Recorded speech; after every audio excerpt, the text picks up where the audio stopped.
शुरू करने से पहले आप हमारे चैनल को सब्सक्राइब करें और अपडेट्स के लिए बेल आइकॉन को भी ज़रूर दबाएं। बिस्मिल्लाहिर्रहमानिर्रहीम। अस्सलाम वालेकुम। HM लेक्चर से मिसेस हफ्सा गफ़ार एक दफ़ा फिर आपकी खिदमत में हाजिर है। आज मैं आपके लिए लेकर आई हूँ शहर हड़प्पा की तारीख़। साहिवाल से मगरिब की जानिब तकरीबन 24 किलोमीटर के फासले पर और चीचावतनी से तकरीबन 20 किलोमीटर के फासले पर शहर हड़प्पा आबाद है। कहा जाता है कि 1300 से 3500 कबल मसीह तक इसकी तारीख पुरानी है। 1921 में जब अंग्रेज़ों ने खुदाई की तो ये पता चला कि यहाँ एक पूरा शहर आबाद था। इससे पहले कि मैं आपको हड़प्पा शहर के बारे में बताऊँ, उससे पहले मैं आपको हड़प्पा में जो हायर सेकेंडरी स्कूल है उसके बारे में मुख्तसरन बताऊँगी। उसके बाद फिर हम हड़प्पा की तरफ चलेंगे। गवर्नमेंट हायर सेकेंडरी स्कूल जो कि पहले नानक सर गुरुद्वारा हुआ करता था, सिखों की कदीम इबादत गाह थी। यहाँ पर वो लोग इकट्ठे होते थे जब कोई मेला या कोई उनका कोई मजहबी इज्तिमा वगैरह होता था तो ये लोग इकट्ठे होते थे। इस बिल्डिंग में अगर आप इसको अंदर से देखें तो इसके अंदर एक बहुत बड़ा खुला सा एक जगह है जहाँ पे उनका तालाब हुआ करता था, जहाँ पर ये सिख जो थे ये स्नान किया करते थे। तैराब को 2 हिस्सों में तकसीम किया गया है। एक हिस्सा में मर्द स्नान करते थे और दूसरे हिस्से में ख़वातीन करती थी। ये उनका ये ख़्याल था कि यानी इस तालाब में नहा कर वो पाक होकर फिर अपनी मजहबी रसूमात अदा करेंगे। मजहबी जो भी उनके जो त्यौहार होते थे या जो भी तो वो अपनी इबादत करते होते थे। तो इस तालाब के अंदर छोटे छोटे सुराख थे जहाँ से पानी जो एक मरकज़ी जो कुआँ था उससे पानी उन सुराखों के ज़रिए इस तालाब में आया करता था और उससे फिर वो स्नान करते थे। इसी तरह एक बहुत बड़ा आपको गुंबद नज़र आएगा बिल्डिंग को अगर आप देखेंगे जाकर, तो उस गुंबद के नीचे जो जगह है उस जगह के बारे में कहा जाता है, वहाँ एक उन्होंने कब्र सी बना दी हुई है। उस जगह के बारे में कहा जाता है कि यहाँ पर जब जो उनके बाबा गुरु नानक थे जो वो इस जगह पर आकर कहीं सफ़र कर रहे थे तो रास्ते में इस जगह पर आकर वो ठहरे थे। यहाँ पर वो बैठे थे, कुछ देर उन्होंने क़याम किया था। तो उन्हीं की याद में इन्होंने ये खूबसूरत सा यहाँ पे ये बिल्डिंग बनाई, ये गुरुद्वारा बना दिया, यानी एक यादगार बना दी। और बिल्डिंग बहुत खूबसूरत है।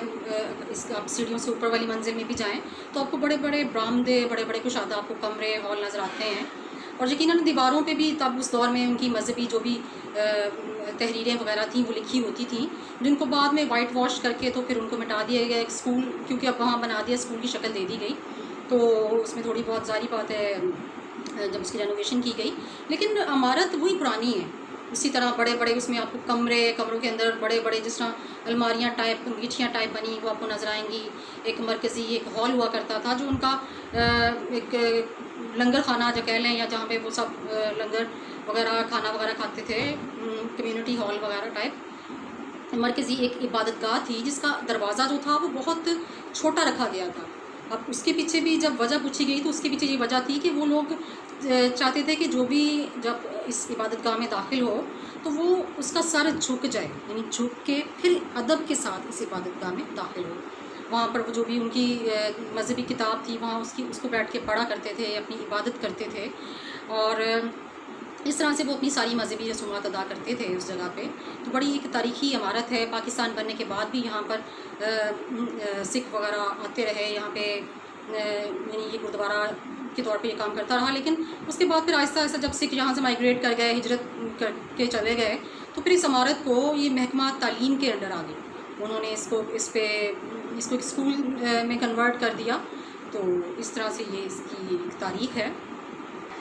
सिखों की जो मजहबी किताब है ये गुरु ग्रंथ है। इसमें 10 गुरुओं को ये मानते हैं, जिनमें जो गुरुओं के सबसे जो बानी हैं, जो पहले गुरु हैं वो बाबा नानक हैं और आखिरी इसी तरह गुरु गोविंद हैं जो 10वें गुरु हैं। तो स्टूडेंट्स, अगर आप किसी भी नहीं गुरुद्वारे में देखें तो उसके साथ कुछ मुल्हिका अमारात होती हैं, जैसे कोई मेहमान खाने बनाए जाते हैं, हॉस्टल्स टाइप बनाए जाते हैं। तो एक पूरा यानी एक कॉम्प्लेक्स होता है। इसमें ये है कि تاکہ جب مہمان دور دور سے آتے ہیں اپنے وہ میلے وغیرہ اپنے اور مذہبی اپنی عبادات کرنے، تو ان کو یہاں پر کوئی کسی قسم کی دقت نہ ہو، وہ یہاں پر آرام کر سکیں ان کمروں میں۔ ایک پورا یعنی کافی بڑا ایریا ہوتا ہے جس میں، اور پھر یہ کہ اگر اسٹیئرس چڑھ کے سیڑھیاں چڑھ کے اوپر جائیں تو وہاں پر بھی آپ کو کھلے برآمدے ٹائپ نظر آئیں گے، اور ان میں جو وہ پلر ٹائپ بنے ہوتے ہیں، تو آپ دیکھیں کہ اس میں جو یعنی اگر اس گرودوارے کو اگر آپ جا کے دیکھیں تو ان میں جو لگی ہوئی ہے نا، جو اس ٹائم کی چپس لگائی ہوئی ہے، وہ تب ظاہر مشینیں تو نہیں ہوتی تھیں، ہاتھ سے وہ چپس لگایا جاتی تھی، وہ اس قدر نفیس اور نفاست سے لگائی گئی ہے اور چمک رہی ہے، نہ اس پہ کبھی کوئی رنگ ہوا کچھ ہوا ہے۔ اسی طرح جو سیڑھیاں آپ چڑھ کے اوپر جاتے ہیں، ان سیڑھیوں پہ بھی اس کے بھی ساتھ جو لگائی ہوئی اتنی خوبصورت لگ رہی ہے، ابھی بھی اسی طرح چمک رہی ہے اور بہت مضبوط بنی ہوئی ہے۔ مرکزی عبادت گاہ کے اندر جائیں، یعنی جو آپ کو بڑا گنبد میں نے بتایا کہ جو بڑا سا جہاں بابا گرو نانک آ کے بیٹھے تھے، اسی عمارت کو مرکزی عبادت گاہ کے جب آپ اندر جاتے ہیں تو اس میں بھی وہ جگہ جہاں پہ یہ اپنی کتاب جو گرو گرنتھ ہے اس میں اس کو بیٹھ کے اس کو پڑھا کرتے تھے، اپنی مذہبی جو رسومات تھیں وہ ادا کیا کرتے تھے۔ تو اسی طرح جو اس کی سیڑھی ہے، جب مرکزی عبادت گاہ میں آپ داخل ہونے سے پہلے جو میں نے ذکر کیا تھا کہ چھوٹا سا دروازہ ہے، تو اس سے پہلے جو سیڑھی ہے اس کے اوپر بھی جو ان کی جو بھی ان کی زبان میں لکھی ہوئی ہے کوئی تحریر، کہ جو ظاہر ہم نہیں اس کو پڑھ سکتے، ہمیں اس کا نہیں پتہ کہ اس میں کیا لکھا ہوا ہے۔ تو اس طرح سے یہ جو ہے یہ گرودوارا جو کہ اب اسکول کی جس کو شکل دے دی گئی ہے، تو یہ ابھی تک ایک قدیم ایک تاریخی عمارت موجود ہے۔